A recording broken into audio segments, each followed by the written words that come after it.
Here is a question that will haunt you.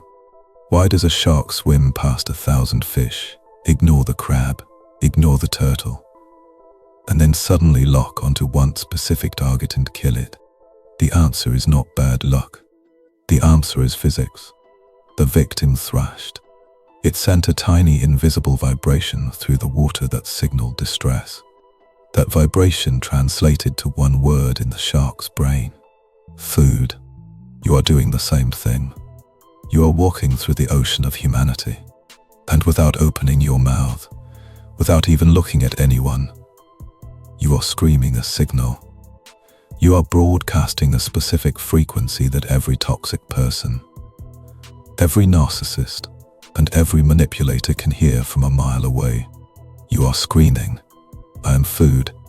You wonder why the same bad things keep happening to you.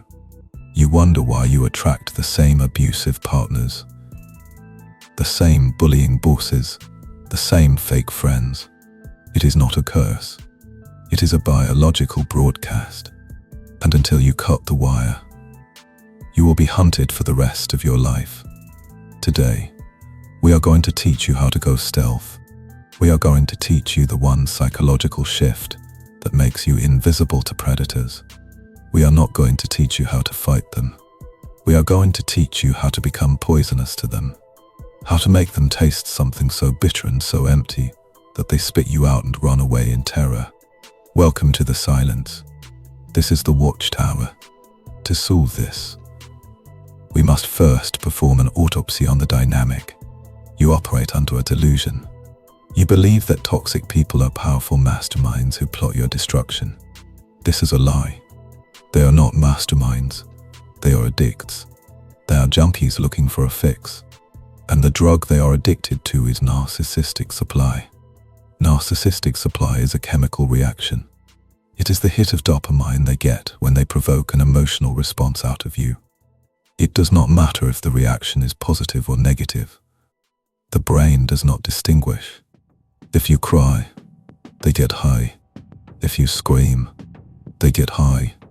If you apologize, they get high. If you write a 10-page letter explaining your feelings, they get the ultimate overdose. They are biological machines designed to harvest emotional energy. And you, my friend, are a high-yield crop. You are a nuclear power plant of emotion. You care too much. You feel too deeply. You have high empathy. To a normal person, these are gifts. To a predator, these are vulnerabilities. The reason they bother you is not because they hate you. It is because you feed them. Every time you defend yourself, you feed them. Every time you try to prove you are a good person, you feed them. But why is it so hard to stop? Why do you keep engaging even when you know it hurts? Because the trap is not just psychological, it is biological. You are fighting against a mechanism called the casino effect. Psychologists call this variable ratio reinforcement. Think of a slot machine. If you pulled the lever and lost every single time, you would walk away in 5 minutes. But the machine does not let you lose every time. Occasionally, randomly, it gives you a win. It gives you a few coins. And that random win spikes your dopamine higher than a consistent win ever could. The toxic person is a slot machine. Most of the time, they are cruel. But occasionally, randomly, they are sweet. They give you a compliment. They buy you a gift. They have a moment of clarity. This unpredictability creates a trauma bond. Your brain stays in the relationship waiting for the jackpot. You are not in love. You are a gambling addict sitting at a rigged table, praying for a payout that will never equal what you have lost. To escape the casino, you must stop playing the game. You must undergo a psychological death. You must kill the part of you that needs to be understood. This brings us to the core technique, the biological grey rock, or as we call it, the dead frequency. Let us explain the physics of a toxic interaction. The toxic person projects their own shame and hatred onto you. They throw a ball of fire at you. catch the ball. You say, "Ouch, this burns. Why did you throw this? I do not deserve this." By catching the ball, you have accepted the projection. You have agreed to participate in their delusion. The method we are proposing is different. When they throw the fire, you do not catch it. You do not dodge it. You do not throw it back. You let it hit the floor, and then you look at it, and you look at them with absolute, clinical detachment. This works because of the uncanny valley effect. Humans are terrified of things that look human but have no soul. When you withdraw your empathy, when you withdraw your warmth, you become terrifying to the narcissist. They look into your eyes and they see no reflection. They see no validation. They see only the black hole of their own insignificance. For a narcissist, indifference is worse than hatred. Hatred implies they matter. Indifference implies they do not exist. But this is difficult. Why does your heart race when you try to be cold? Because you are fighting your own biology. You rely on mirror neurons. These are neurons in the brain that fire when we see someone else act. If someone smiles, you smile. If someone yells, you tense up. You are hardwired to match the energy in the room. The predator relies on this. They rely on the fact that if they create chaos, you will mirror that chaos. To win, you must hack your own mirror neurons. You must override the biological instinct to synchronize. Here is the exact protocol. The next time they try to provoke you, the next time they insult you, or guilt trip you, you are going to do something that feels unnatural. You are going to enter the specimen mindset. Step 1. Relax the face. Completely. Relax the jaw. Smooth the forehead. Unfocus the eyes slightly. This sends a signal to your own vagus nerve that you are safe. You cannot feel panic if your face is relaxed. Step 2. Drop the heart rate. Slow the breathing.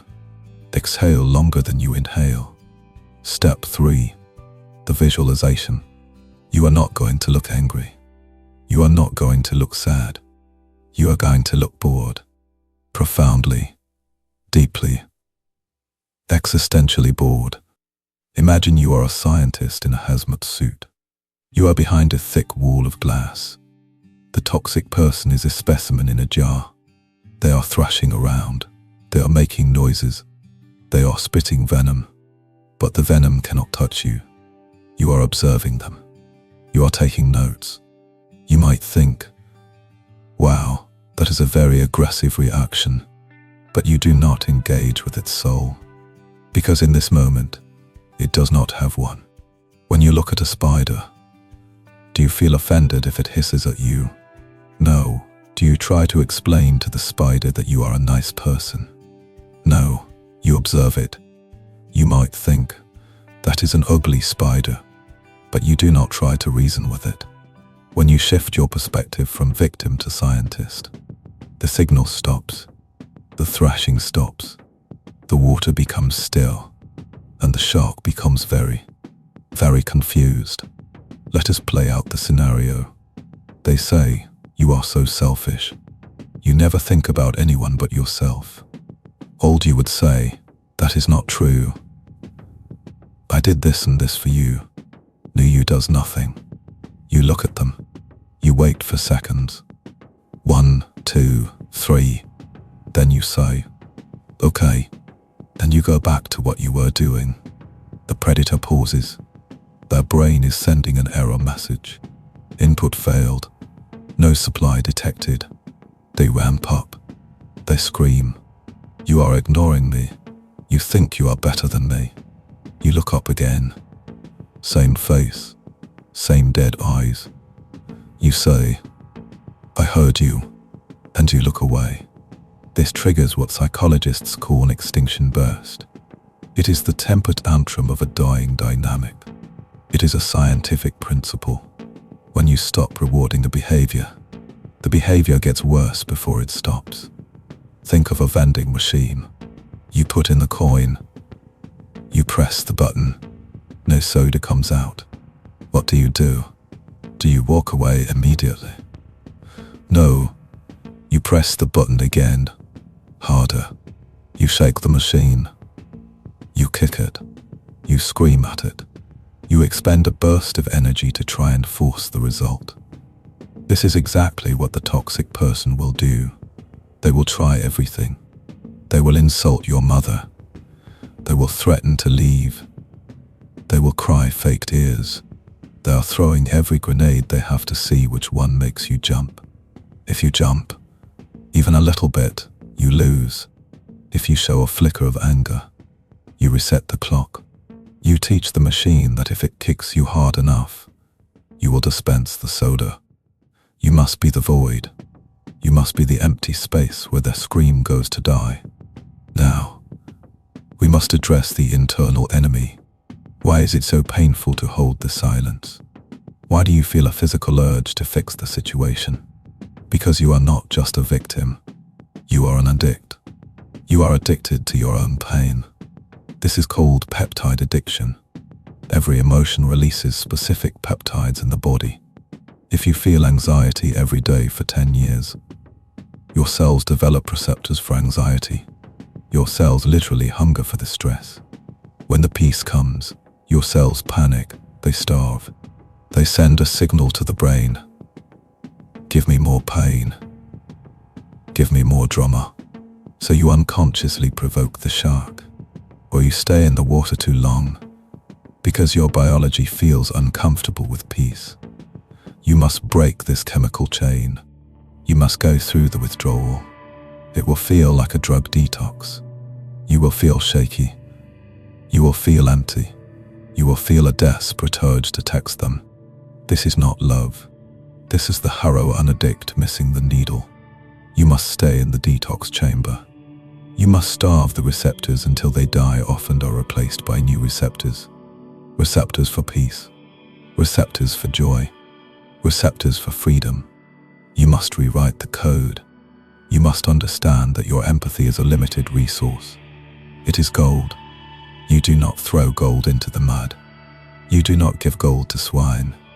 You save your empathy for the people who have earned it.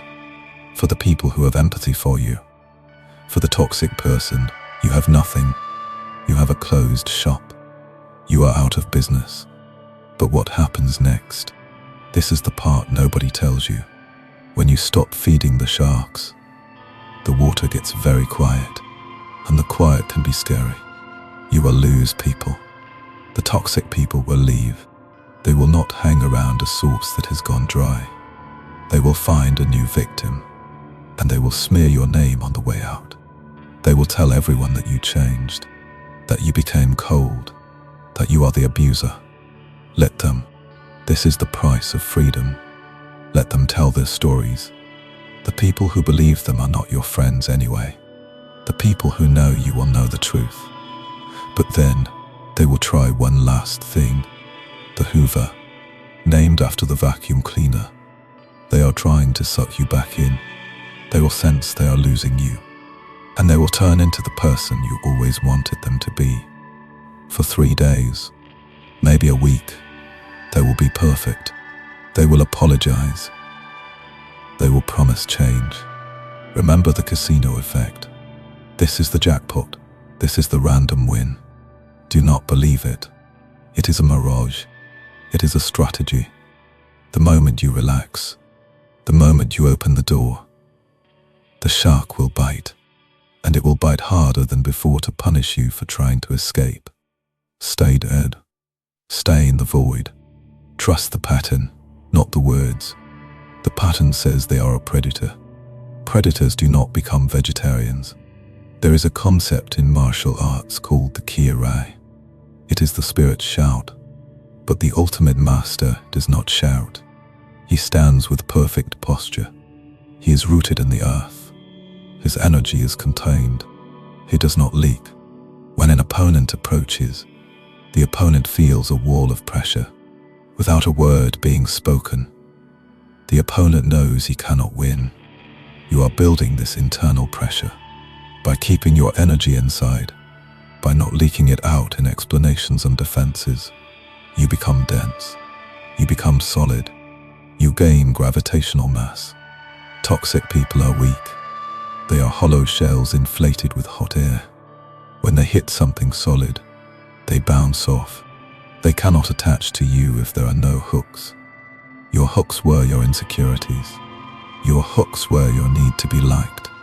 Your hooks were your fear of being alone. When you remove the hooks, they slide right off. Imagine you are wearing a suit made of Teflon. Nothing sticks. Their insults slide off. Their guilt trips slide off. Their drama slides off.